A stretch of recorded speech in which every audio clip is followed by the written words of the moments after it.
Our MC19 is starting to look like a motorcycle again. We've put the front wheel back on temporarily, and the reason why it's only considered temporary is because to fit the front mudguard, we need, without scratching it, we need that front wheel off. That's how it goes together at its best. We still need to do a fair bit of work though on the rear wheel. We've got chain and sprockets, wheel bearings, and a few other details as well. Brake pads probably. Brake pads and wheel bearings, you might notice, is a bit of a trend with me. I like to replace them. They are neglected.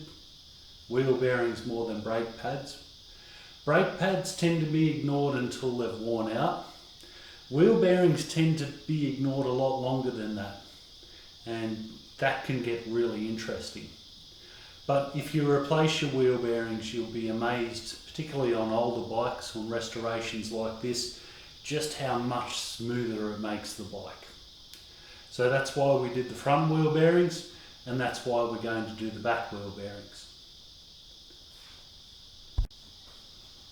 In this video though, what we're going to do is remove the exhaust off the bike. Now, I have said a few disparaging things about this exhaust. Seriously, look at it. I'm not even sure what it's off. It seems to be made of aluminium. It's definitely some sort of a motorcycle exhaust. It doesn't do much in the way of muffling, which is a mixed bag. I just don't like it. First of all, I bet the bike took a performance hit when it was installed, because manufacturers spend a lot of money developing exhausts. And when you start changing things around, you need, like exhaust pipes and anything that affects the flow of fuel air through the motor, it really requires rejetting, or in the instance of an injected bike, you need to look at some sort of power commander or ECU upgrade. So those of you who change exhausts, you may have noticed that it changes the characteristic of the engine. And I've seen a lot of people jump up and down and go, yeah, it goes great, it's got a big top end charge now and stuff. If you put them on the dyno, often, but not always, what you find is that you've got the same power up top as you generally would have, but you've lost bottom end. And the change of exhaust going to a sports exhaust has caused that. So use your own judgment here, but I'm a bit of a fan, particularly with restorations, of going to the original item. First of all, I have found that these bikes are harder to start with aftermarket exhausts. And secondly, I feel that with the standard exhaust, it doesn't matter how ancient it is, unless you're going to start rejetting things, it's probably the best all-round combination for the bike. And they still sound great even with the standard exhaust.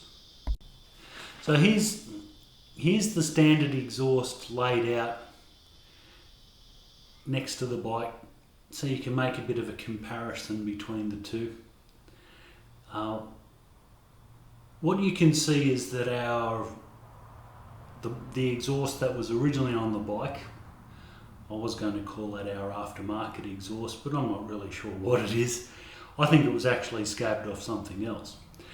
That exhaust has basically been put onto an original set of Honda headers, and it's been sort of, the original Honda headers have been cut, and it's been sort of forced on there. When the motor's running, it does seal, believe it or not. But looking at the standard pipe, it's actually got a bigger diameter from the collector onwards. The collector is that part there that you can see where the four individual engine pipes join together. This type of exhaust really is a set of extractors. When one of the cylinders goes onto the exhaust stroke and the exhaust gas exits, it basically creates low pressure in the other three pipes. So it actually, when the next exhaust valve opens, that low pressure actually sucks the exhaust out of the cylinder. Pretty amazing stuff, but actually really, really common. These things have been around for like a century, extractors. Very common mod, but on factory bikes, it's not a rare sight.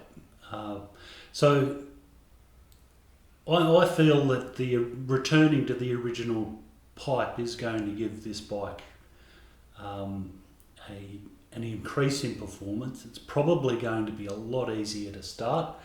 On the times where I have started it, you've really got to wind the thing over and choke it to death. I'm hoping that changes. Now, there isn't a great deal holding the exhaust on these things. We've got one large bolt at the back and the manifold bolts or nuts. 1, 2, 3, 4, 5, 6, 7 and 8. So, going to be nice and easy to take off.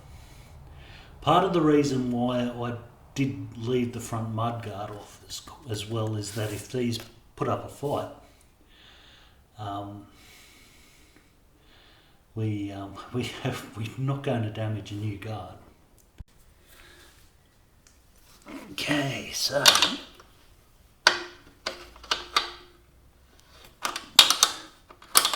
well, not exactly firmly mounted.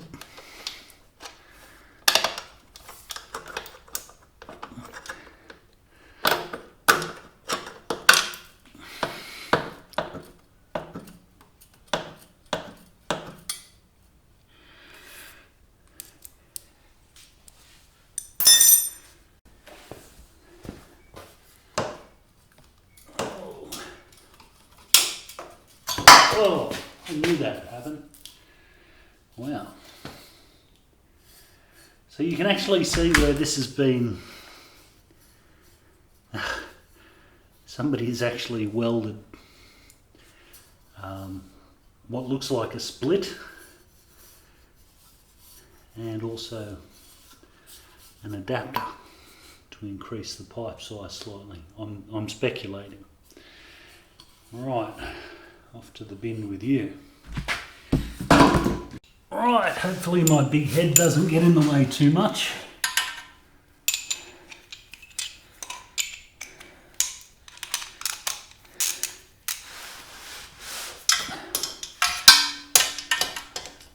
Ah, good guess. Now another reason to take these off early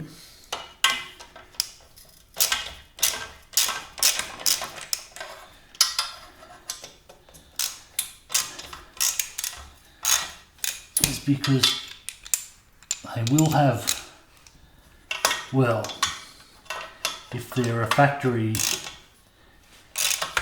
item, they will have a copper exhaust gasket.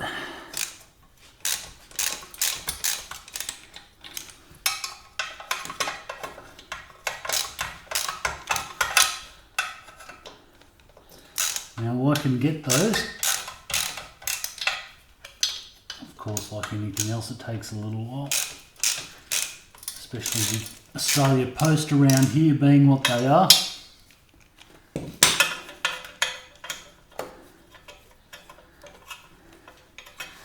So they can be ordered.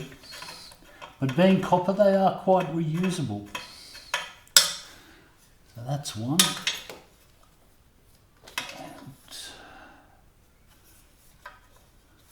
Oops, 2.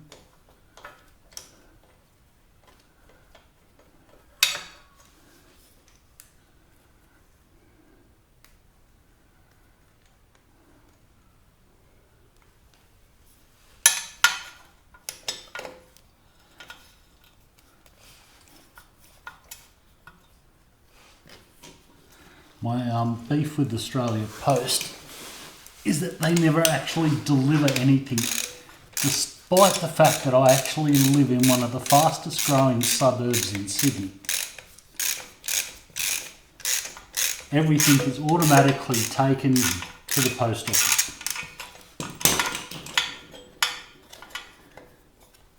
They don't even attempt to deliver it.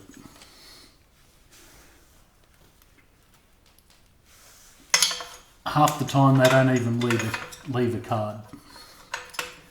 And if anybody from Australia Post is watching, that's not slander. Slander is something that you can't prove. I'm stating a fact.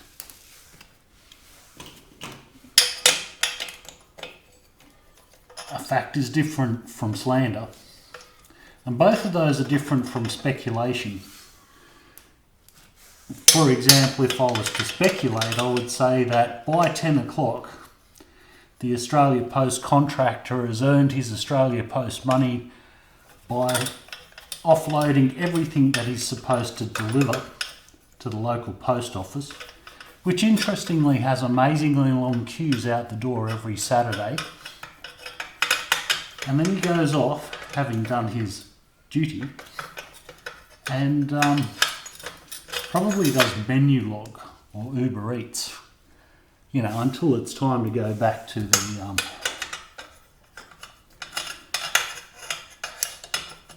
Australia Post depot and complain about how nobody was at home.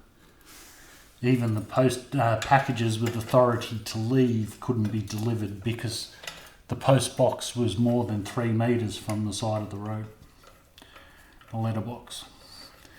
So anyway, there we go. There's some speculation for us all. I'm going to leave that in because that's how cheesed off I am with Australia Post. You guys don't deliver anything. What happened? He used to be really good. And out they come. Actually a really nice set of headers. It's a shame. Better than the ones I've got.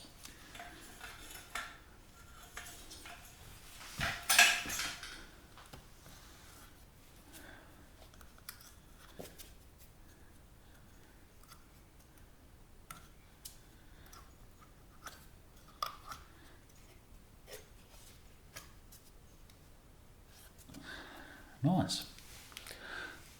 I suppose you guys want to have a bit of a look in there.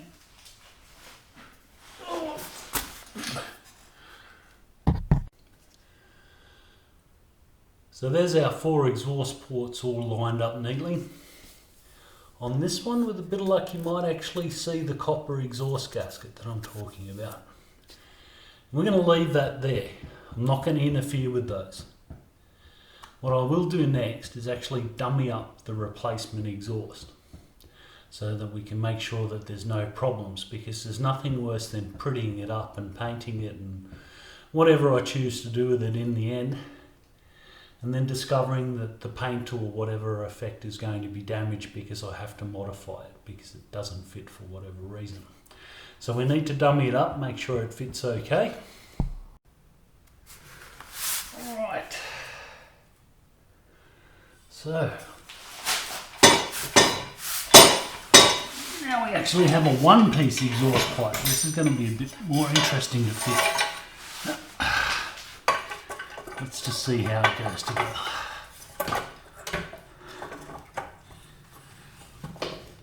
Yeah.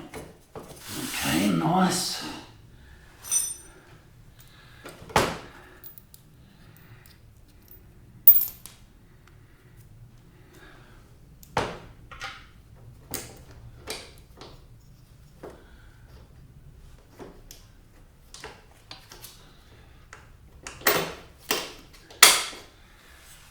Have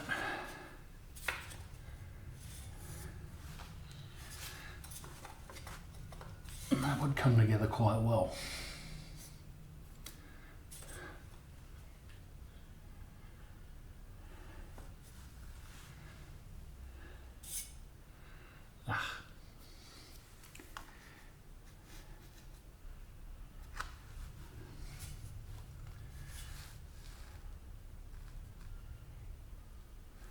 Alright.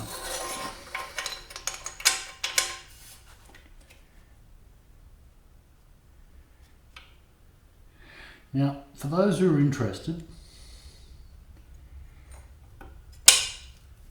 if you were to put the pipe on at this point and just run with it as it is, you would basically put all the nuts and everything back on finger tight, making sure that all of these pipes are seated properly, because you can actually feel them when they seat properly. They get sort of snug feeling. You can sort of see there, this one here feels snug. So it's equidistant, it's nice and centered to the port. So you just simply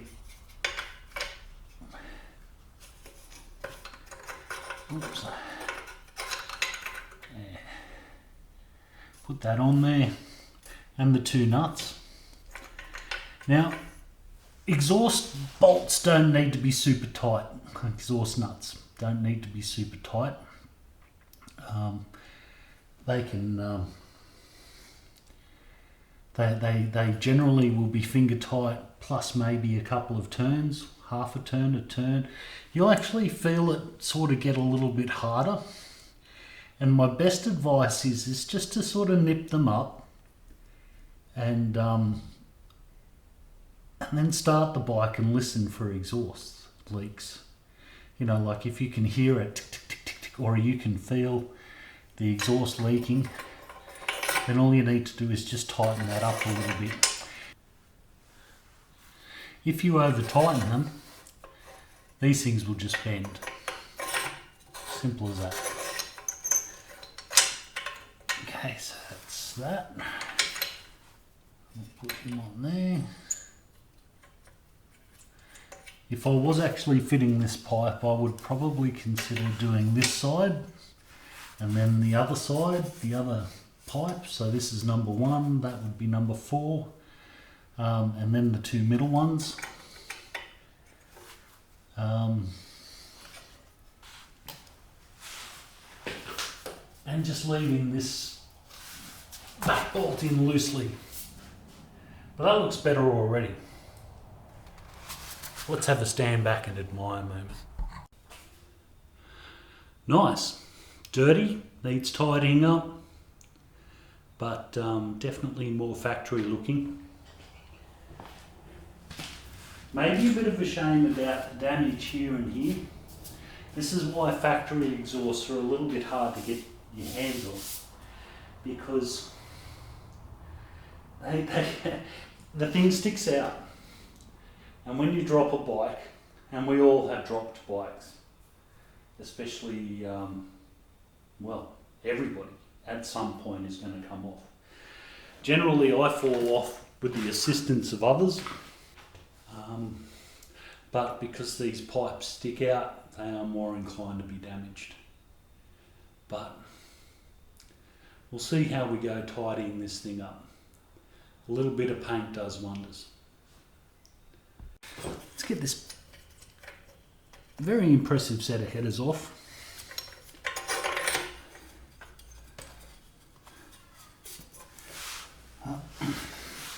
Now, I don't know if you guys spotted it when I put it on, but I sort of picked a bit in the middle. When they're hooked into the ports, they're pretty solid. I mean, that port is designed for these headers. So it's a nice fit, and it takes weight. It's actually designed to some degree. So I've put my hand underneath the middle of the headers. Get that little back bolt out again. And then nice and gently, oof.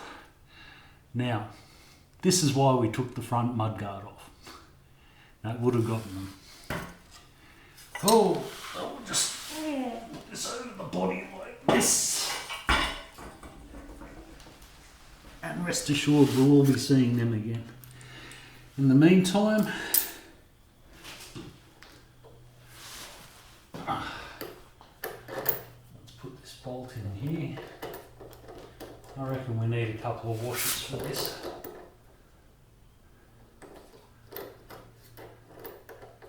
Just to, that is rubber mounted. And this is the thing, when people change exhausts and stuff like that, sometimes bits get taken off that should be left there. I do feel that that the exhaust probably doesn't sit directly on that mount. I reckon there's another washer in there, and it's the exhaust is actually sandwiched between them, and the washer is larger than that rubber. If the washer is smaller than the rubber, then basically that rubber is just going to move around in there and it doesn't do anything very much at all. Now, so we don't lose our bolts, we put our nuts, sorry, we put our bolt in the back. I'm going to put our nuts on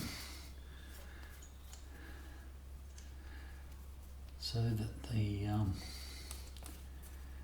stud actually is poking out the other side, so we're effectively threading them on enough to make it so that if they do come off, it's not by accident.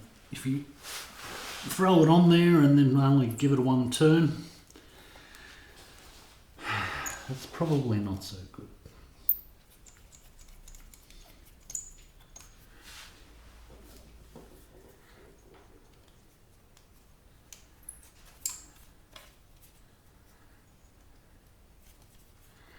Now, there is a risk of the engine being contaminated here, because one of these valves, odds are one of these valves is at least slightly open. It's a 4-cylinder engine, it's a 4-stroke engine, it has a distinct firing order,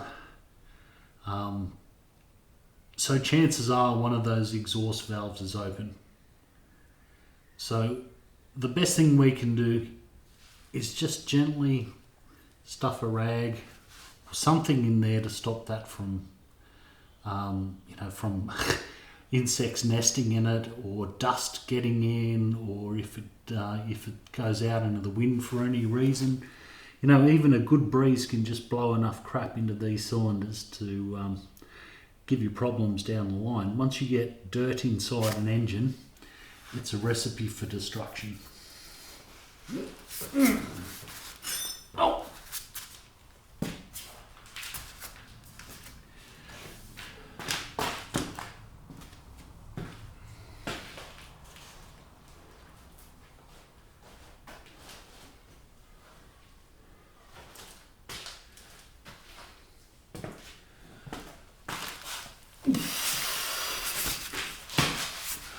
Also, resist the temptation to blow them out with compressed air, because if there is any dirt in there, you'd be blowing it straight into the cylinder.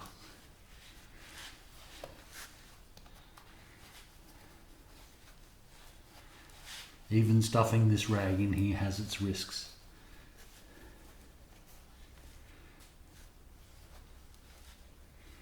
Nice.